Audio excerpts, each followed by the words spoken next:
There is a peculiar kind of silence that drifts into a palace when a king is dying, one that is neither peaceful nor sacred, but heavy, watchful, and strangely alive.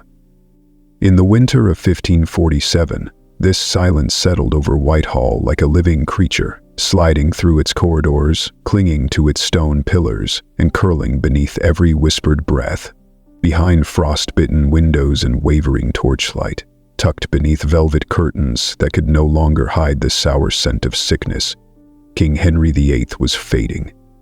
Not gently, the way candles surrendered to darkness, but unevenly and unpredictably, like a storm that refuses to decide whether it wishes to roar one last time or quietly dissolve into the night. People imagine kings die surrounded by comfort, by prayer, by warm hands and loyal hearts. But a king, especially a king like Henry, never dies alone. He dies watched, measured, interpreted. His every breath becomes a moment for negotiation. His every silence inspires a new calculation.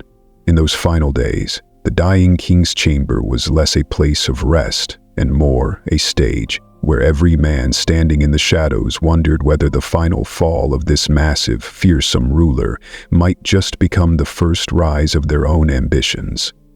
And beneath the weight of it all, one truth pulsed quietly through the palace. Henry VIII had known many enemies in his lifetime, but the one closest to him now was the one no one had ever expected. Within the dim chamber, the fire struggled against the cold. The king's enormous body sank deeper into the carved wooden frame that had once symbolized his unmatched strength. Swollen, infected legs radiated heat. His breath rattled like chains dragged across stone. At times he muttered names, wives, foes, or ghosts long buried. Other nights he gave commands to no one, as though clinging to the fading belief that even death might obey him if he spoke with enough authority. And yet the most striking thing in that room was not the sickness, nor the stench of decay, but the unmistakable fear in the king's eyes. For the man who had reshaped England with blood and arrogance, who had broken with Rome, executed queens, destroyed ministers, dissolved monasteries, and changed the soul of a nation, this man was now terrified. He feared betrayal. He feared the dark. But most of all, he feared losing control of his kingdom before he could decide what would become of it. And the most unsettling truth is that he had every reason to be afraid, because outside the bed curtains stood men who appeared loyal, who bowed deeply and spoke softly, yet whose minds were already racing ahead to a world where Henry VIII no longer existed. They watched the rise and fall of his breath with an attention that felt almost clinical. They moved gently now, but the gentleness was strategy, not devotion. Every glance, every whisper, every careful step carried the same quiet question: how much longer will the king last? And beneath that question, something darker: should he be allowed to last any longer? At the podium, Ming looked ready to speak, but before he could, This was the atmosphere that thickened around the king's final days. An uneasy mixture of reverence, fear, and ambition. Outside, the Thames groaned under sheets of ice, and courtiers walked with lowered eyes, hiding the chaos unfolding behind their composed expressions.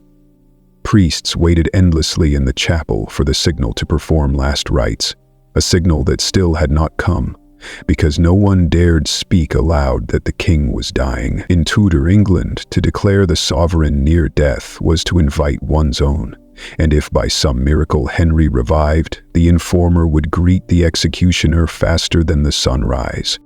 So the court invented a new vocabulary to survive these dangerous hours. Henry was not dying, he was merely resting. He was unwell, recovering, expected to improve. Each lie slipped as smoothly as silk, though no one believed it. Each hour, his breath thinned. Each hour, his body grew stiller. Each hour, the silence in Whitehall deepened into something that felt like anticipation. And though the king lay surrounded by people, he had never been more alone. No queen sat beside him. No mother comforted him. No friend whispered truth into his failing ear. Only polished shoes, well-rehearsed expressions, and hands far too practiced at hiding their intentions. Hands that carried documents, hands that locked doors, hands that determined who could enter the royal chamber and who would be kept far away at this critical hour. Among all those quiet figures stood a man whose presence was almost invisible. Sir Anthony Denny, the keeper of the Privy Chamber, the man closest to the king's bed, the man who controlled access to him, the man who, one night, leaned close enough to tell the king the words no one else dared speak, that death was coming. Whether this was loyalty or calculation remains one of Tudor history's most delicate mysteries. But from that moment on, the direction of Henry VIII's fate shifted, not with the crash of treason, but with the softness of a whisper. When a king becomes too weak to rule, the person standing nearest to his bed rules for him. And in those final days, as Henry drifted in and out of fevered dreams, that power belonged to Denny. Some historians call him faithful, others call him dangerous, and others dare to believe he was the one who opened the door for the king's last enemy, a hidden hand guiding Henry toward decisions he could no longer fully understand. This is why the last week of Henry VIII's life continues to shimmer with uncertainty. Nothing about it felt natural. It unfolded with caution, with choreography, with conversations behind closed doors, with the movement of shadows rather than soldiers. Every visitor had a purpose. Every absence was intentional. Every whispered word helped shape a future the king no longer had the strength to control. Henry VIII, once the most powerful figure in England, found himself slipping away, unable to distinguish friend from foe. He doubted those who wished to protect him. He trusted those who wished him gone. He reached for authority that no longer answered him. And as the fire dimmed and the silence thickened, it became painfully clear. A king may command a kingdom throughout his life, but in the hour of his death, he becomes vulnerable to whoever holds his final breath in their hands. And so, as we step into the shadows of that final week, we too must ask the question the court was too afraid to whisper aloud. Who was the king's last enemy? And perhaps even more unsettling, was there ever just one? By the beginning of 1546, the great empire Henry VIII had built through force, fear, and relentless will was beginning to come apart. Not in sudden collapse, but in a slow, almost delicate unraveling, like gold thread quietly loosening itself from a tapestry. The man who had once commanded armies, broken kingdoms, and bent Europe to his moods, now lived inside a shrinking world made of medicines, whispered consultations, and carefully measured steps. His courtiers moved around him, as though he were both precious and dangerous, a relic that could shatter or explode without warning. The disease gnawing at Henry's leg had become impossible to ignore. The ulcer, deep and putrid, had tunneled into the bone, sending waves of pain through his massive body every time he attempted to stand. Surgeons lanced it, poulticed it, prayed over it, and recoiled from it, but nothing reversed its course. Infection crept through him like a slow tide, poisoning his blood and dimming his mind. Some days he was clear and sharp, capable of surprising bursts of his old brilliance. Other days he spoke in circles or forgot what he had said moments earlier. No one dared mention the word decline, but everyone felt it. Henry himself sensed it most of all, and sensing it made him dangerous. For a king whose life had been defined by control of church, control of court, control of wives, ministers, and fate itself, losing control of his body felt like an insult from God. So he compensated in the only way he knew, by exerting even more control over everyone else. The slightest disobedience could set him ablaze. A gesture, a tone of voice, a pause too long, anything could spark suspicion.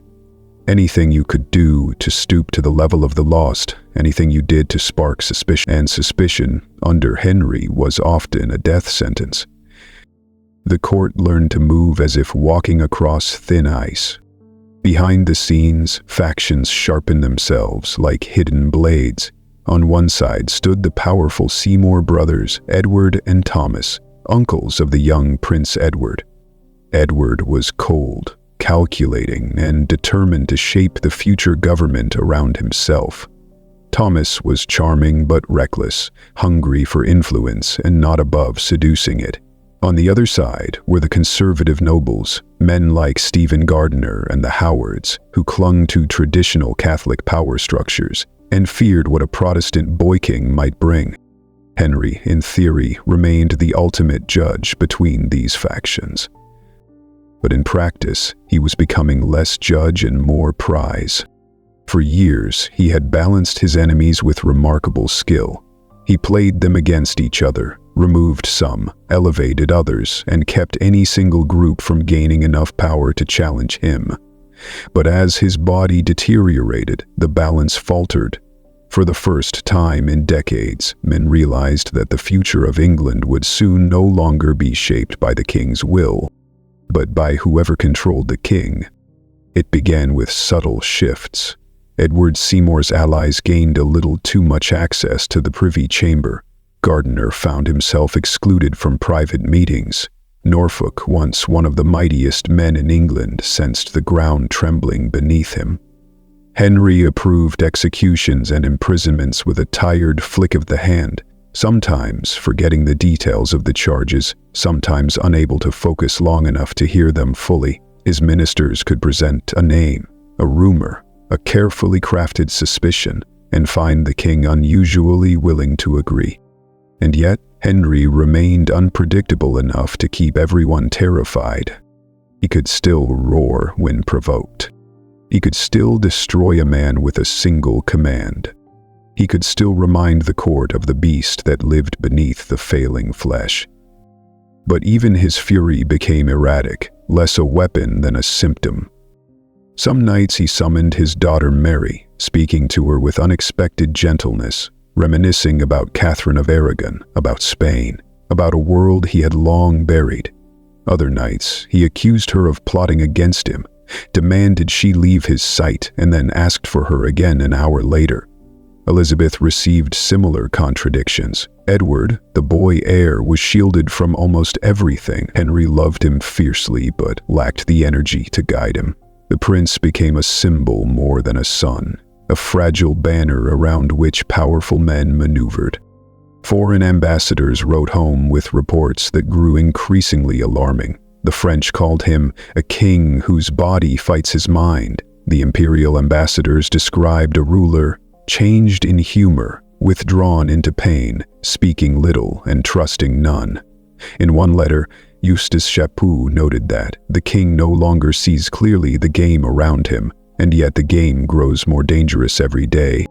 By late autumn, Henry's world had shrunk to a handful of rooms. He could no longer ride, no longer hunt, no longer dance or boast or charm the way he once had. The man who had been the sun of his court now moved like a dimming lantern, and everyone watched its light flicker with a mixture of dread and opportunity. The Seymour faction sensed this more sharply than anyone. They knew that when Henry died, the boy Edward would need protectors who could shape him, control him, and rule through him. They also knew that if they did not seize power first, they might never get another chance. Gardiner still had influence. Norfolk still had armies of allies. The Conservatives still held key seats on the council. And so, as Henry weakened, the men around him strengthened their resolve. The palace grew quieter. Conversations grew shorter. Every gesture became careful. Every word measured. Henry VIII, sensing the tightening circle, lashed out one final time. He ordered the arrest of the Earl of Surrey and moved to destroy Norfolk along with him. Whether these decisions were born from clarity or manipulation remains debated, but the consequences were undeniable. With the Howards crippled, the Seymours faced one less threat. Note: still, none of this eased Henry's fear. For all his victories and all his ruthlessness, he had begun to understand something he had spent a lifetime denying. that power, once slipped, is nearly impossible to reclaim. He had built England around his will, and now his will was failing. His body betrayed him, his thoughts betrayed him, his own memories betrayed him. And while he drifted in and out of lucidity, the palace around him transformed from a seat of monarchy into a battlefield of whispers. Each faction waiting, watching, calculating, preparing for the exact moment when the king's breath would falter enough to change the course of history. He had spent his life controlling England. He did not realize that England had already begun controlling him. And in the shadows, quiet and patient, the hidden hand tightened its grip. As winter tightened its grip on England and the halls of Whitehall sank deeper into shadow, an unspoken truth crept through the court. The king was dying faster than the kingdom could decide what to do about it.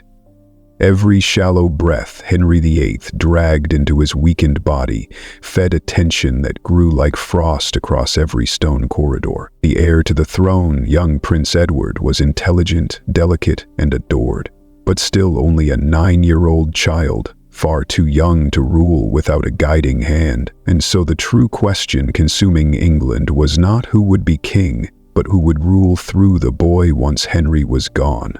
In the hushed corners of the palace, where whispers gathered like dust under tapestries, two rival forces stared at each other with silent hostility. On one side stood Edward Seymour, Earl of Hertford, steady as a blade hidden beneath velvet, calculating and patient, already imagining himself as the protector of the realm. On the other were the old conservative pillars of the kingdom, Bishop Stephen Gardiner, the Duke of Norfolk, and the remnants of Catholic nobility, men who feared both the Seymours and the religious changes a boy king might bring. What made this conflict terrifying was not its noise, but its lack of it. No speeches, no armies, only glances, sealed letters, and the quiet thud of guarded footsteps. Each cough from the king's chamber caused the balance of power to shift by a hair's breadth. By December, the Seymour faction had wrapped itself around the dying king like a tightening snare. William Paget whispered precisely the right words to precisely the right people. Sir Anthony Denny, now controlling access to the king's chamber, allowed certain men to approach the bed, while shutting out others with nothing more than a raised eyebrow. John Gates monitored every movement with the hard eyes of a man who understood that a fading king meant a kingdom vulnerable to anyone brave or ruthless enough to seize it. The conservatives were not blind, but they lacked the most crucial advantage: proximity. Influence means nothing when the king no longer leaves his bed. Norfolk, proud and powerful, was too far from the center. Surrey, brilliant and dangerously impulsive, had been arrested on flimsy charges. Gardiner found the doors that had always opened for him now mysteriously locked. Meanwhile, Henry himself drifted between moments of clarity and long stretches of fevered confusion. The king, who once balanced his rivals with brutal precision, could no longer keep the pieces aligned. Decisions were made around him, not by him. In this weakness, others found opportunity, and in a Tudor court, opportunity was the sharpest weapon of all. Agreements formed in murmurs too low to echo. Promises were made with a glance instead of ink. No one dared leave evidence. Paper survives, whispers do not. By early January, the palace felt suspended between breaths. Even servants walked more carefully. Musicians stopped rehearsing. The usual chatter of courtiers dissolved into a silence that felt almost reverent. Yet beneath that reverence lay hunger. Everyone knew the king had only days, perhaps hours. The Seymours quietly prepared to inherit the kingdom's center of gravity. The conservatives, sensing doom, clung to whatever influence remained. 3 events sealed the fate of the balance. The first was Surrey's downfall. A brilliant nobleman crushed under accusations twisted to suit political needs. His fall shattered the Howard family's power, clearing one obstacle from the Seymour path. The second was Henry's failing eyesight and wandering concentration. Documents had to be read aloud, decisions repeated, meanings explained. He approved matters with a soft, distracted nod, often unaware of what he had truly authorized. The third was Gardiner's disappearance from influence. Once the king's trusted advisor, now barred from the king's bedside without explanation, as if someone had quietly erased him from the board. And so the future of England narrowed to a single fragile truth. Whoever stood nearest to Henry when he died would shape everything that followed. And like the glow of the Seymours smelled victory, the Conservatives sensed disaster, and Henry, lost between them, sensed only the tightening darkness. He asked fewer questions, issued fewer commands, and slept more deeply, not with the restfulness of a healing man, but with the withdrawal of someone drifting away from the world. Outside his room, the court moved with a calm it did not feel. Inside their minds, they were already imagining life in a kingdom without Henry VIII. It was not treason, not exactly. It was survival. And in Tudor England, survival was its own quiet kind of war. In the final week of January 1547, the air inside Whitehall thickened into something that was no longer simply cold or heavy, but watchful, tense, almost predatory, as though the palace itself sensed the approaching end of the king it had served for nearly 4 decades. Every step taken in the corridors seemed to echo with a restraint bordering on dread, for no one could predict whether Henry VIII, drifting in and out of fevered consciousness, would awaken as the man who still commanded absolute obedience, or as the fading monarch unable to separate memory from hallucination. His chamber became the axis around which all of England quietly tilted. Men who had once moved confidently now approached its doors with the careful gait of those walking toward a sleeping beast. Henry's condition worsened in ways his physicians could barely disguise. His breath came in harsh, rattling bursts. His swollen legs radiated a feverish heat, and his mind slipped unpredictably between lucidity and confusion. Some hours he questioned courtiers with sharp intensity, demanding updates on foreign affairs or military movements.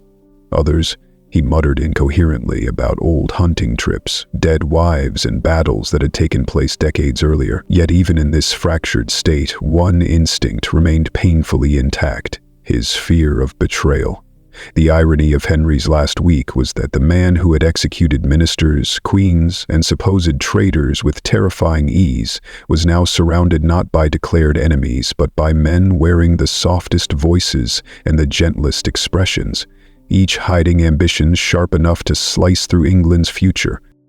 And no moment captured the shifting balance better than the night Sir Anthony Denny approached the king's bedside, leaned close enough to feel the heat of his labored breath, and told him the truth no one else dared speak, that he was dying and should prepare his soul. No physician had dared admit this. No priest had been summoned. Denny's quiet announcement was the match that lit the final fuse. With those words, control of the kingdom slid almost imperceptibly from Henry's trembling hands into those of the men closest to his bed. After that moment, the chamber took on a strange, ritualistic stillness. Visitors were screened with almost religious caution. Edward Seymour's allies were admitted without question. Gardiner and anyone aligned with the old conservative faction were held outside, told the king was sleeping, unwell, or not to be disturbed. The truth was simpler. Proximity meant power, and the Seymours would allow no rival within arm's reach of the dying monarch. Henry, unaware of the precise shape of the net closing around him, still sensed danger with the primal instinct of a wounded animal. He demanded to know why Gardiner had not visited, why Norfolk had not been brought before him, why certain letters had not been answered.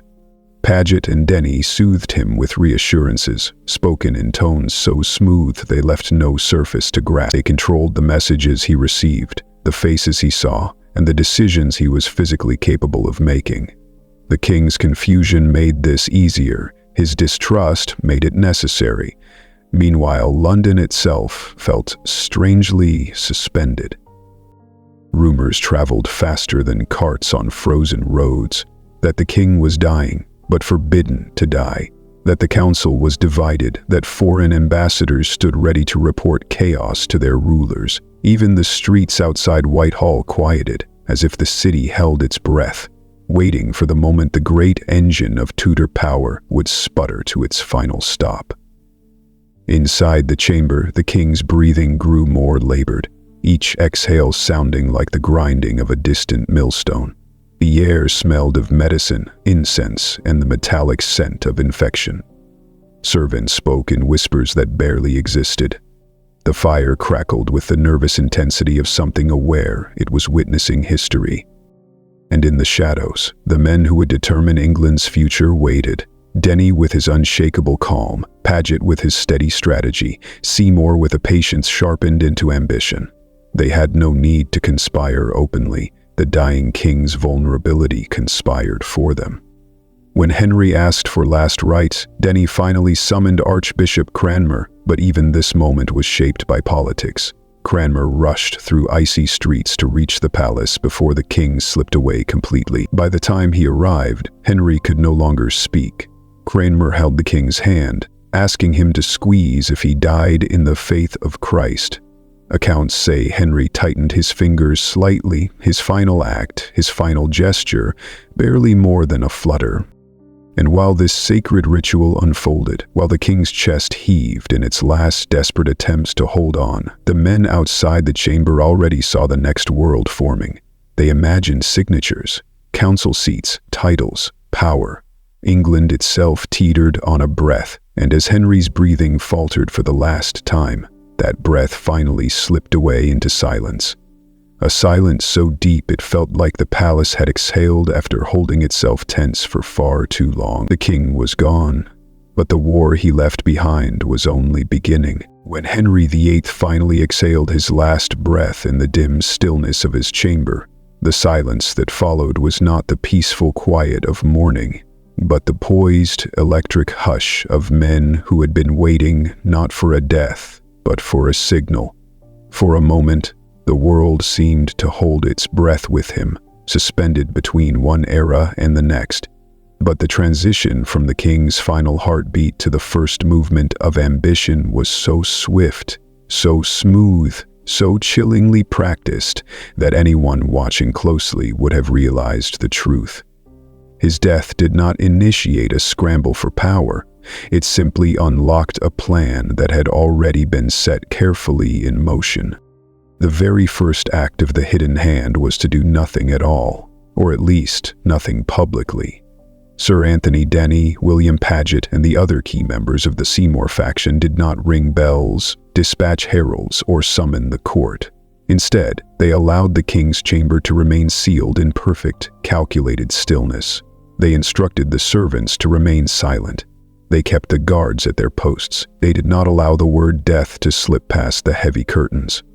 Because for the next few hours, and eventually the next 3 days, Henry VIII would, officially, still be alive. This single decision was not accidental. It was political genius. A dead king triggered protocol, alarms, and immediate shifts of power. But a resting king created time. Time to secure the armories, time to prepare documents, time to move allies into key positions, and most importantly, time to ensure the boy King Edward would begin his reign surrounded entirely by Seymour influence. In the palace corridors, men approached to ask if the king was improving, and were told, with serene conviction, that His Majesty sleeps. In truth, he slept a sleep no one wakes from, and behind the veil of that lie, the hidden hand moved quickly. Paget drafted messages in his distinctive sharp script, preparing proclamations that would circulate the moment the news was finally allowed to break. Eddie oversaw the locking of certain doors and the opening of others, shifting the geography of access in a way that changed everything. Seymour himself remained outwardly calm, but every step he took was the step of a man already claiming the ground beneath him. Meanwhile, the most strategic move of all unfolded in the council chambers, where the king's will, his final testament, waited like a slumbering beast. This document, decades in the making, was the key to everything. Who gained titles? Who lost them? Who sat on the Regency Council? And who would wield real power during Edward's minority? But the will Henry had last reviewed was not the will that would shape England. Somewhere in the hours surrounding his death, the list of council members was quietly altered, expanded from the 12 Henry had intended to a much larger number that diluted conservative influence while elevating Seymour allies. Whether Henry truly consented during his final days, whether he merely signed through confusion, or whether someone guided his hand, history cannot answer with certainty. But what is undeniable is that by the time the will emerged from the king's chamber, it favored Seymour so perfectly it was as if destiny itself had edited the document. Norfolk remained imprisoned, Gardiner was excluded, Surrey was dead. Every conservative obstacle had been removed or neutralized before the king's final breath, and those who remained, Paget, Denny, Gates, Brown, were all men aligned with Seymour. When the sun rose the next morning, no trumpet announced the king's passing. No black cloth draped the palace walls. London, still half asleep beneath a veil of frost, had no idea the most feared ruler in English history had vanished from the world. But inside Whitehall, the hidden hand tightened its grip with quiet efficiency.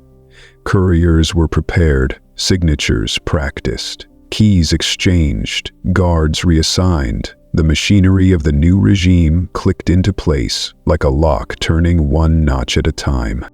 It was only when every piece stood perfectly set, when Seymour's ascent was secured, when opposition had been boxed out, when the young Prince Edward stood metaphorically surrounded by Seymour's shadows, that the news was finally allowed to escape the palace walls. And when it did, it was not a whisper of confusion, but a polished announcement. The king had died peacefully, the transition was orderly, and God had granted England a new, bright future under Edward VI. But those who moved silently in the dark knew the truth. England had not witnessed a peaceful transition. It had witnessed a controlled takeover, a transfer of power executed not by armies or rebellions, but by proximity, timing, and the kind of patience only ambitious men possess. Henry VIII's death was not the end of his story. It was the climax of theirs. In the hours after Henry VIII lay cold beneath the canopy of his great carved bed, the most important object in England was not the crown locked in the jewel house, nor the trembling boy who would soon wear it, but a stack of parchment resting quietly under heavy seals, a document that had traveled through more hands than history comfortably admits. Henry's final will was supposed to be the king's last attempt to control England from beyond the grave, a careful blueprint of who should guide young Edward, who should inherit lands, who should be raised up or cast aside. Yet the truth, lingering behind its wax seals, was far more troubling. The will that emerged after Henry's death was not the will he had intended to leave behind. Its surface looked unchanged, its words flowed in the familiar Tudor script, but the list of names, the list that determined the Regency Council, had swollen like a river after rain. What had once been a tidy lineup of 12 men Henry trusted had quietly expanded into a far larger group, a trick so subtle and so brilliant that even seasoned historians still argue whether it was sleight of hand or silent coercion. The moment the will was unrolled in the council chamber, every man present felt the shift, the way a predator senses movement in the dark. There, printed with almost devotional neatness, were names that strengthened the Seymour faction and diluted every other voice. Men who had fallen from favor during Henry's final years were absent, erased, as efficiently as if they had never existed. Gardiner's omission was the loudest. The king had once relied on him, leaned on him, even feared him. But now he was simply not there. Norfolk, locked in the Tower, had no path back to influence, and Surrey, already dead beneath the swing of an axe, could not protest his family's disappearance from the list. Those who remained were men who, by coincidence or by design, owed something to Edward Seymour. Some owed loyalty, Some owed gratitude, some owed fear, but all were bound to him in ways that ensured the council would never truly be equal. The most chilling detail was that the alteration could not be traced. No ink looked fresher than the rest, no line seemed forced, no seal appeared tampered with. Whoever orchestrated the change understood something vital. That power in Tudor England depended not on the drama of bold strokes, but on the elegance of quiet ones. And so the will appeared legitimate, even inevitable, to those who wanted it to be. But the ambassadors who received the news days later sensed something off. Chapuis, the Spanish envoy who had watched Henry for decades, wrote privately that the captain will had grown in the night like mushrooms. The French ambassador Marillac noted that the council suddenly seemed too numerous to be accidental, but neither could prove anything, and proof was no longer useful once the boy king was formally proclaimed. With the will confirmed, the hidden hand completed its masterpiece. Seymour would not be named protector outright. Henry's original will had carefully avoided giving any single man such overwhelming power. But within minutes of the first council meeting, the members themselves requested Seymour to assume the role, a request made by men who could not refuse him, a request engineered by the very document that had been altered for that purpose. By the end of that first day, England had a 9-year-old king, and a ruler who was not the boy, but the uncle standing behind him. Even in death, Henry had long feared being outmaneuvered by the men he claimed to control, and yet, with a few strokes of ink, his enemies became his heirs, and his intentions dissolved beneath a scheme so smooth it left no fingerprints. The will had not recorded the king's final wishes, it had overridden them. And as those parchment sheets locked England onto a new course, one truth hovered in the air like a shadow no candle could chase away. The greatest change in Tudor history did not come from the king's hand, but from the hands that guided his. When Henry VIII's altered will was finally accepted and sealed, the ink had barely dried before the true struggle for England's soul began. Not over the crown itself, which already belonged to the fragile 9-year-old Edward, but over the empty space around him. A space that had once been filled by a king of enormous weight, and now yawned open like a void waiting to be claimed. Power abhors emptiness, and in the Tudor world, emptiness was an invitation. The moment the council stepped out of the king's chamber, they were no longer merely men of status. They were fragments of a shattered gravitational field, each pulled by their own ambitions, fears, and loyalties. Yet among them, one man moved with a confidence that revealed he understood something the others had only begun to grasp. Whoever reached the boy first would shape the future. Edward Seymour, uncle to the new king, did not approach young Edward with the affection of a guardian or the reverence of a servant. He approached him like a general moving toward a battlefield he had already mapped out. The boy had been brought from Ashridge to Enfield to wait for news of his father.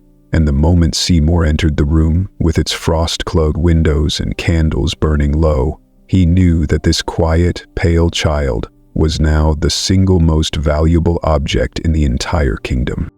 Edward, still unaware he was a king, looked up with a mixture of innocence and confusion, asking whether his father was better, whether he might return to court soon, whether the pain in his leg had improved. Seymour knelt beside him with a gentleness so polished it was almost ceremonial, not out of tenderness, but because he knew every gesture from this moment forward would be remembered, repeated, perhaps even canonized. And then, with a voice soft enough to hide the earthquake it carried, Seymour told him the truth. "Your Majesty, your father is dead." Witnesses later said the boy did not cry at first. He stared straight ahead, absorbing the words like a fragile glass cup absorbing too much heat. Only after several breaths did his lips tremble and a single tear slid down his cheek. In that tear, unnoticed by the child, Seymour saw the hinge of destiny swing wide open. For the next hours, chaos unfolded in muted tones. The council members, pretending unity, rode out to meet the boy king, each attempting to stand close enough to be seen as indispensable, but not so close as to appear threatening. Their greetings were full of flowery phrases, rehearsed bows, and carefully measured sorrow. But beneath the velvet and ceremony, each man circled the others like wolves, assessing which throat would be easiest to tear. Still, proximity was everything, and Seymour had already placed himself not at Edward's side, but one fraction behind him, the exact position from which a regent rules while pretending not to. Meanwhile, across London, word finally leaked that the king was dead, and the city reacted with a stunned mixture of fear and awe. Bells tolled, churches opened their doors, merchants paused in the streets, uncertain whether to mourn or calculate. Diplomats took quills to parchment with frantic urgency, reporting the news to France, Spain, and the Empire. And every one of them asked the same question: who controls the boy? The answer traveled more slowly than the rumor, but it traveled with absolute clarity. Seymour had moved first. Seymour had held the will. Seymour had delivered the news. Seymour had approached the boy before anyone else. Seymour had placed his hand on the boy's shoulder at the very moment Edward learned he was king. And for those who understood power, not titles, not ceremonies, but power, this single gesture was the coronation that truly mattered. By the time the council convened formally, their attempts to assert equality already looked absurd. They spoke of shared leadership, balanced authority, and collective governance, but the truth shimmered beneath the surface.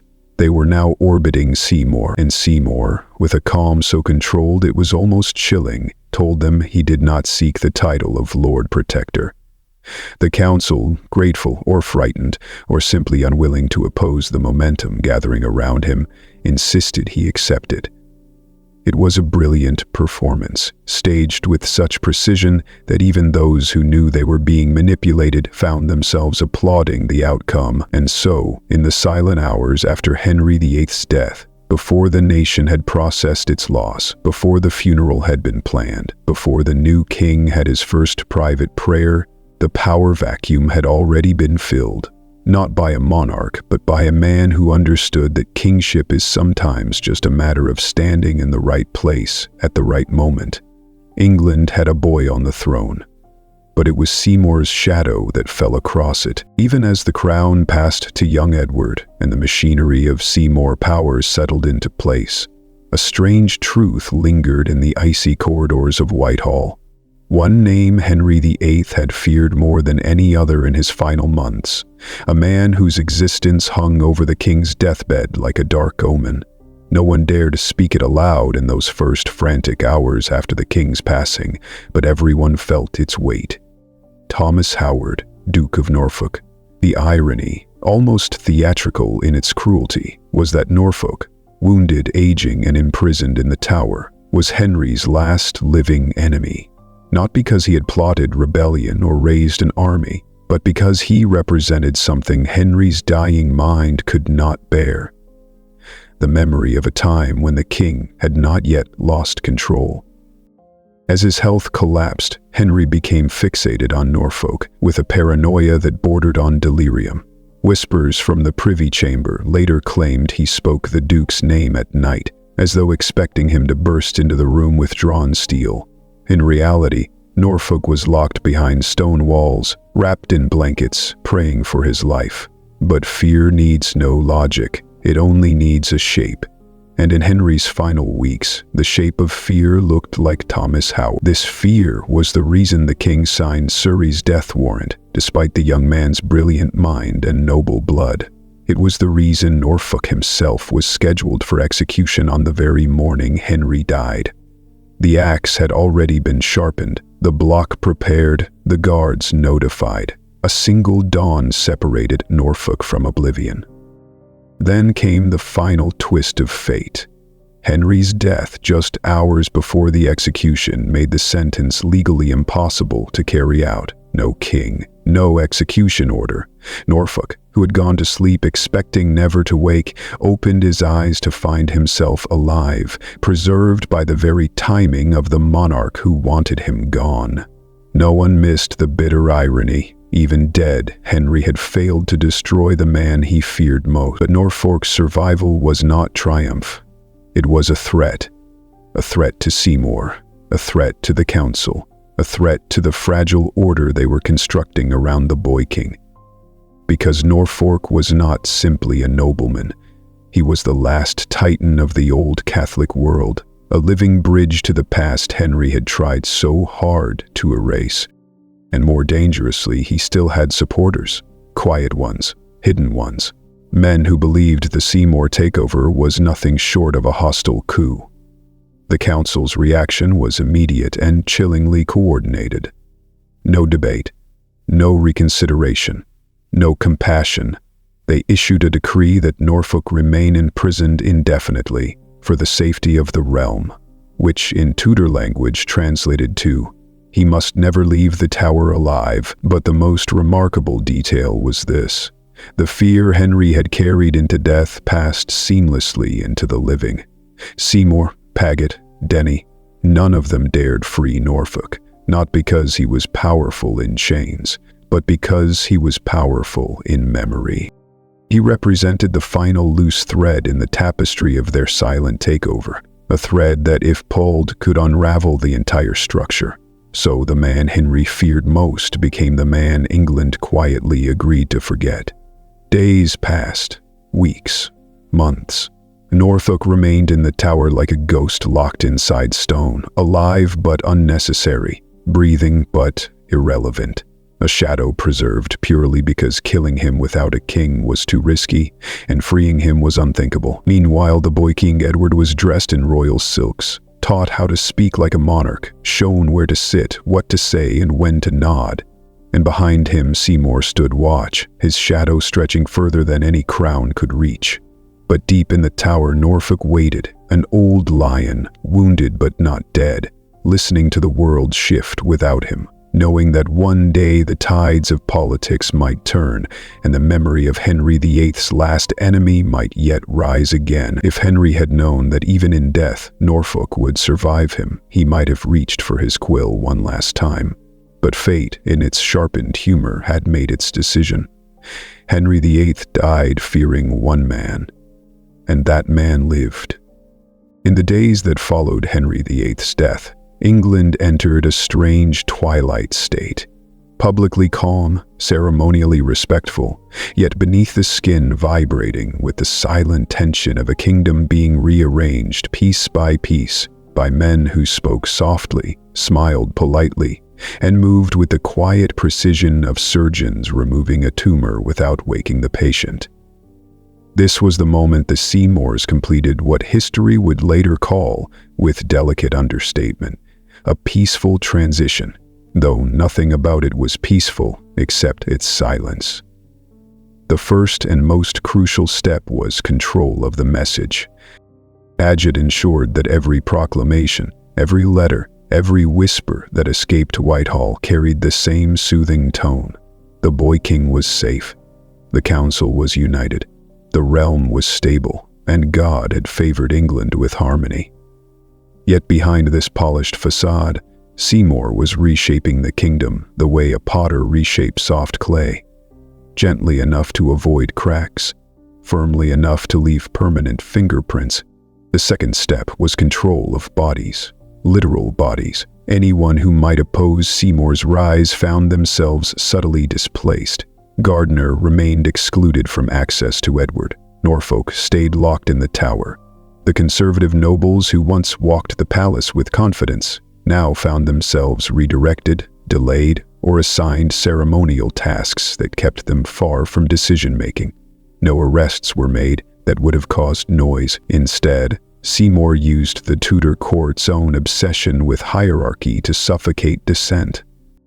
A man denied entry, denied audience, denied the king's ear is as powerless as a man in chains, without the drama. The third step was even quieter, control of the boy himself. Edward, newly crowned by circumstance, found his days filled with lessons curated by Seymour loyalists, sermons tailored to the ideology of the new regime, and attendants selected for their obedience rather than their experience. The child king had no idea that every smile, every bow, every gentle touch on his shoulder was part of a choreography designed not to comfort him, but to shape him.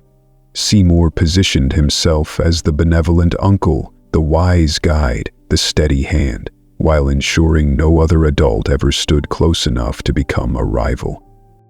And as the world mourned Henry, Edward slowly stepped into the scripted role prepared for him, unaware that Seymour had not merely protected him, he had claimed him.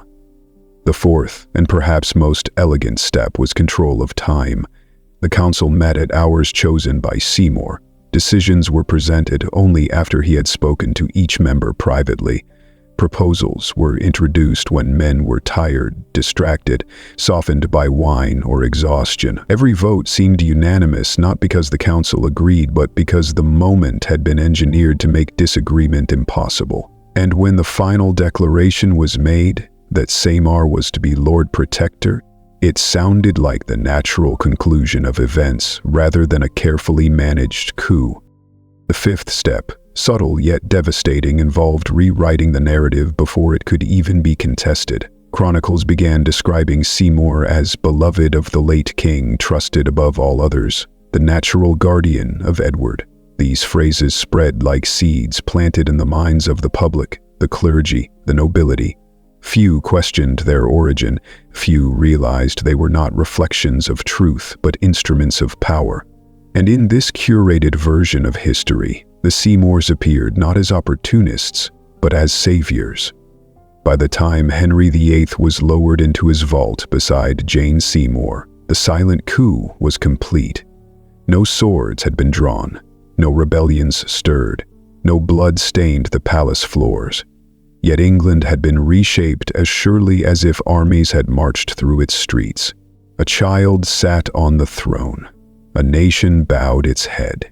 And behind them, Edward Seymour closed his hand around the reins of power with the serene confidence of a man who knew the kingdom was now his, not because he had taken it by force, but because he had taken it by proximity, patience, and silence.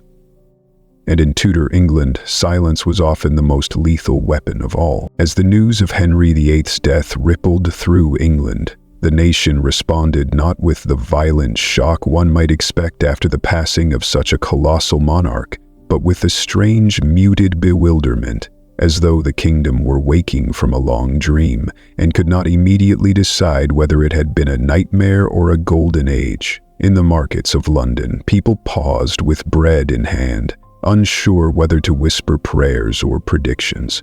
In the countryside, peasants heard the news days late, delivered by travelers who spoke of it as though recounting an unsettling rumor rather than a seismic event. And across Europe, ambassadors scribbled frantic dispatches describing what they saw as too smooth, too coordinated, too quiet to be natural. Something had happened in Whitehall, something carefully arranged, but no one outside the palace walls could yet define the shape of it. The first tremors came from the nobility. Families who had expected to regain influence in a new reign suddenly found themselves on the outside looking in, their letters unanswered, their visits postponed, their names ignored on council lists. The Howards, gutted but not destroyed, realized that the king's death had frozen their fate in a way that almost felt intentional. Gardiner wrote politely worded complaints to the council, only to receive responses so empty they might as well have been written in smoke. Even bishops whispered among themselves that the access to the new king had become suspiciously narrow. But the most telling sign came from the foreign courts. The French ambassador wrote to King Francis that the Seymours had taken the kingdom by velvet glove. The imperial ambassador reported that the council moves with one mind, yet this mind appears to belong to a single man. And the Venetian envoy, always the most cynical, noted that the boy king has no power except to breathe. In taverns across England, subtle questions emerged. Why had the announcement of Henry's death been delayed? Why had the council already appeared so organized? Why was Edward Seymour, who by all rights should have been just another guardian, suddenly carrying himself like a sovereign in everything but name? People began noticing small inconsistencies, timelines that did not match, decisions made too quickly, proclamations written too neatly, as if drafted before the death they announced. The more perceptive minds wondered whether the council had taken advantage of Henry's final weakness, or whether they had simply waited in the shadows for the perfect moment to step forward. But the question no one dared speak was the one that flickered silently across England like an underground flame. Had the transition truly been peaceful, or had England just witnessed a coup wrapped in silk? Yet, even as whispers grew bolder, no one dared challenge the new order. Seymour moved with too much confidence. Paget spoke with too much calm.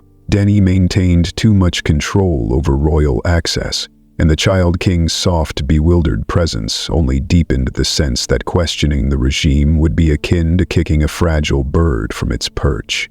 The aftershock, then, was not an explosion, but an eerie settling, like dust drifting down after a building collapses, in absolute silence.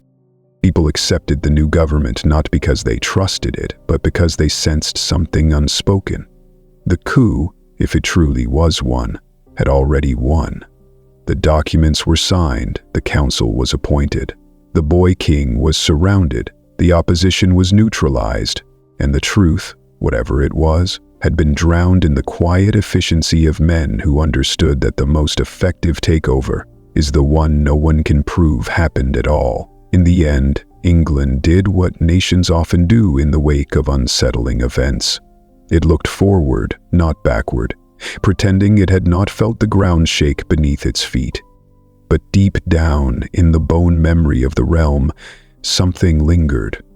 A knowledge that the death of Henry VIII had not closed a chapter, but opened a new one, written not by a king, but by the shadows around him.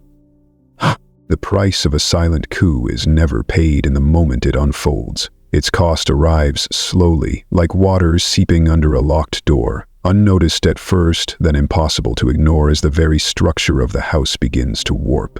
For England, the bill came due almost as soon as Edward Seymour settled into the oversized chair of Lord Protector, a position he had not been granted by Henry VIII, but had seized through orchestration so delicate it appeared ordained. The first cracks showed in the council itself. Men who had once believed they were partners in governance discovered that Seymour's version of shared power was an illusion.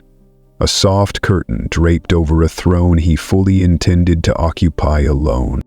Decisions were made without consultation. Letters were signed in his name, not the council's. Policies were enacted with a confidence that suggested not just authority, but certainty that no one could stop him.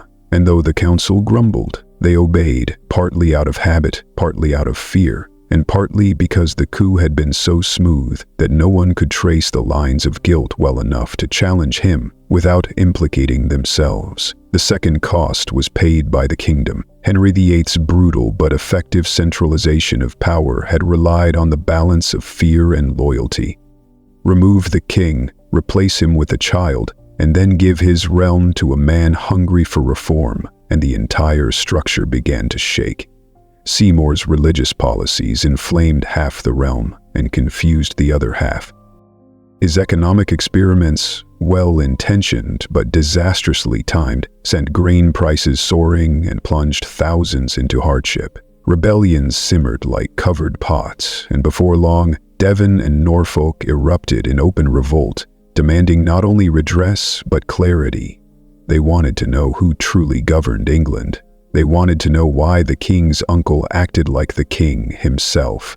They wanted to know whether the realm was being reshaped by divine will or by personal ambition. And Seymour, who had risen on silence, found himself increasingly unable to silence the consequences of his rise. The third price came from foreign eyes: France, Spain, the Empire. They all saw it. The protector strutted too boldly, negotiated too eagerly, declared too confidently. To them his ambition smelled not like strength but instability.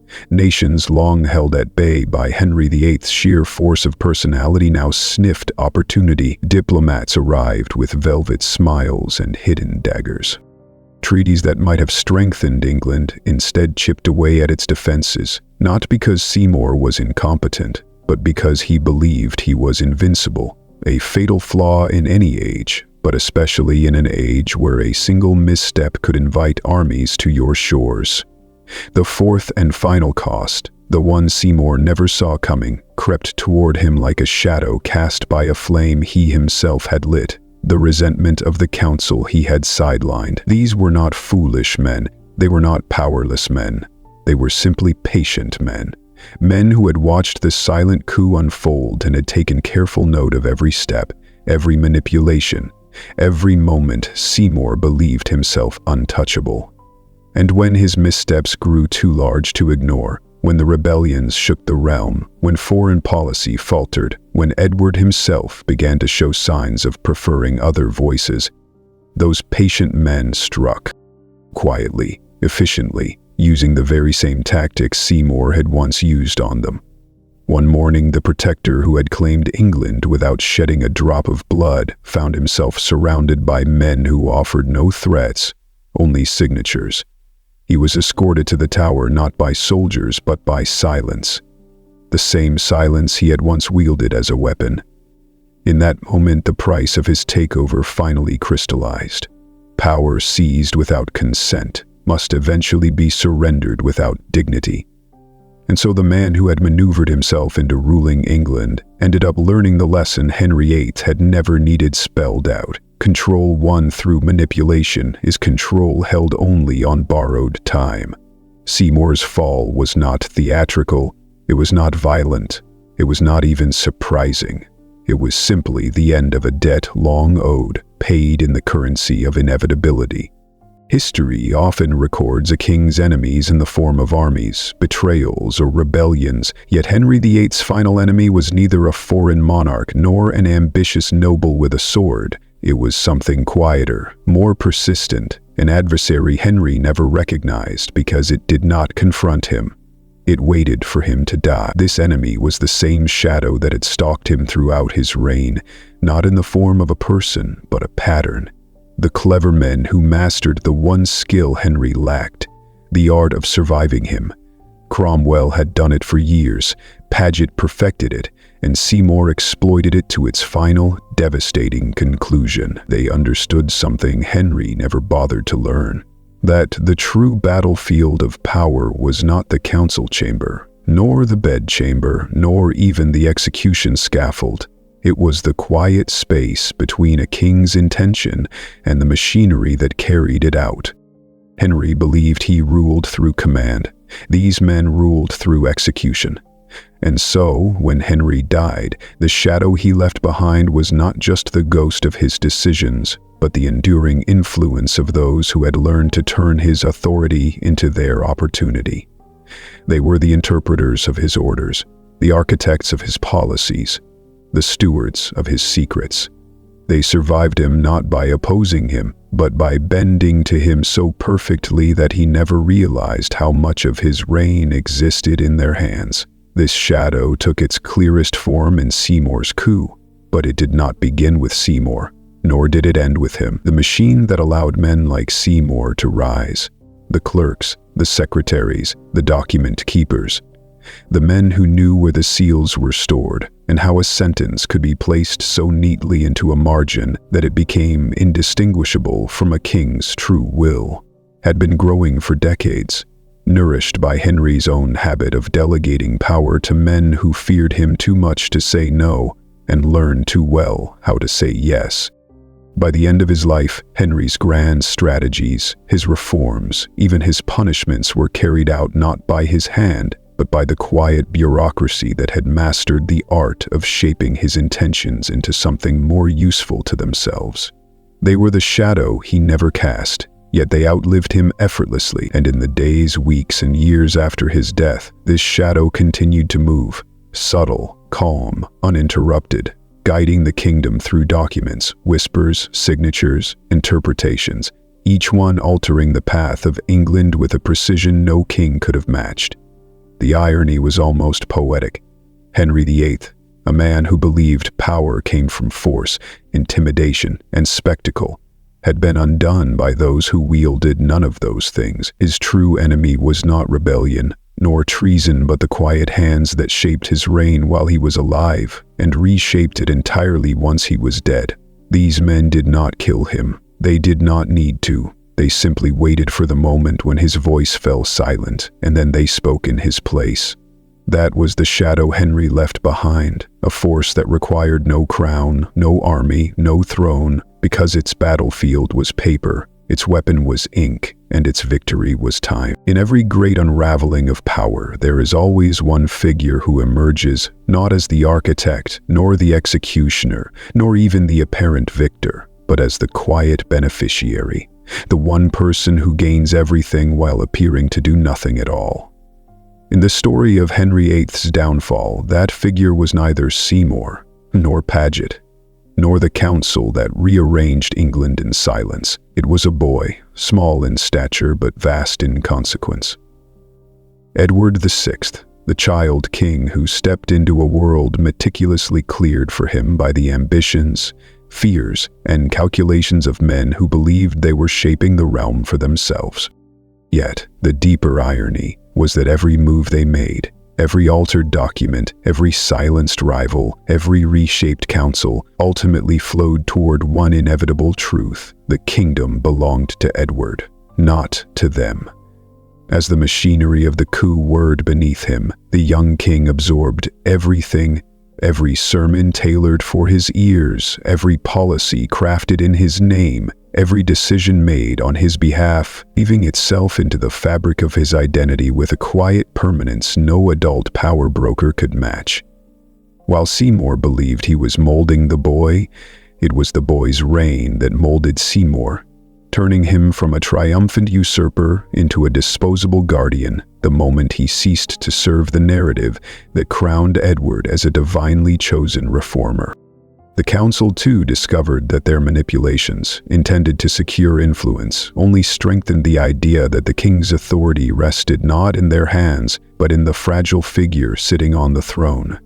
Even foreign courts, hoping to exploit the protector's ambition, miscalculated. They had underestimated a kingdom willing to endure upheaval, rebellion, and political experiments simply because it believed its young sovereign represented a new beginning. The final twist of Henry's fall, then, was not that his enemies conquered his legacy, but that his son quietly inherited all of it, uncontested, unchallenged, delivered to him by the very men who thought they were stealing it for themselves.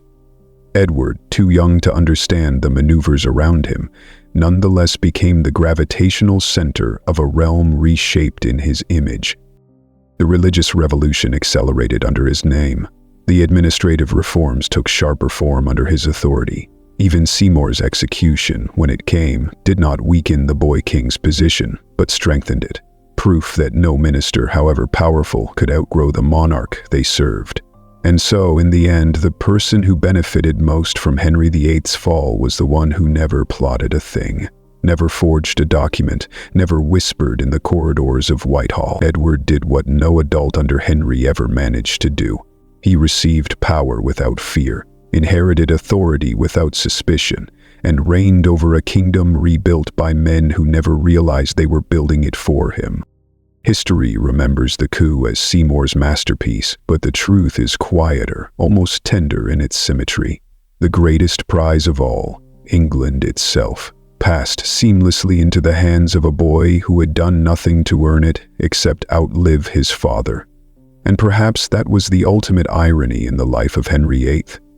A king who spent decades bending the world to his will, only to have that world bend itself, effortlessly and irrevocably, around his son the moment he was gone. In the end, the story of Henry VIII does not close with the clang of swords, the roar of crowds, or the final command of a dying king, but with a quiet truth that slips like a shadow across the centuries, that the monarch who spent his entire life bending the world to his will was undone not by enemies, nor traitors, nor fate, but by the simple, unstoppable nature of power itself.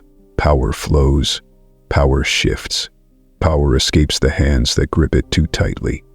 And in Henry's final hours, as his breath rattled weakly against the silence of Whitehall, the kingdom he thought he controlled moved on without him. Softly, elegantly, ruthlessly, the men he trusted drafted their own future. The council he believed loyal acted with its own mind. The son he hoped would preserve his legacy inherited a world shaped not by his father, but by the shadows surrounding him. Henry VIII, for all his thunder and spectacle, left England vulnerable to the one force he had never learned to master, the quiet momentum of those who survive a king. His death did not end a reign. It revealed what had been true all along, that England's destiny had never rested solely in the hands of its monarchs, but in the hands of those who moved just behind them, arranging the pieces while the crown drew the attention. And so the circle closes, not with triumph, nor tragedy, but with understanding. Henry's last enemy was not a man, but a pattern, a silent truth carved into the bones of every kingdom, that even the strongest ruler cannot stop the world from continuing without him. In the space he left behind, new ambitions grew, new powers formed, and the realm reshaped itself with a grace that made his lifelong struggles feel almost small. This, perhaps, is the final irony of his story. The king who feared losing control never realized that control was an illusion, and the moment he let go, willingly or not, the world did what it always does. It turned the page.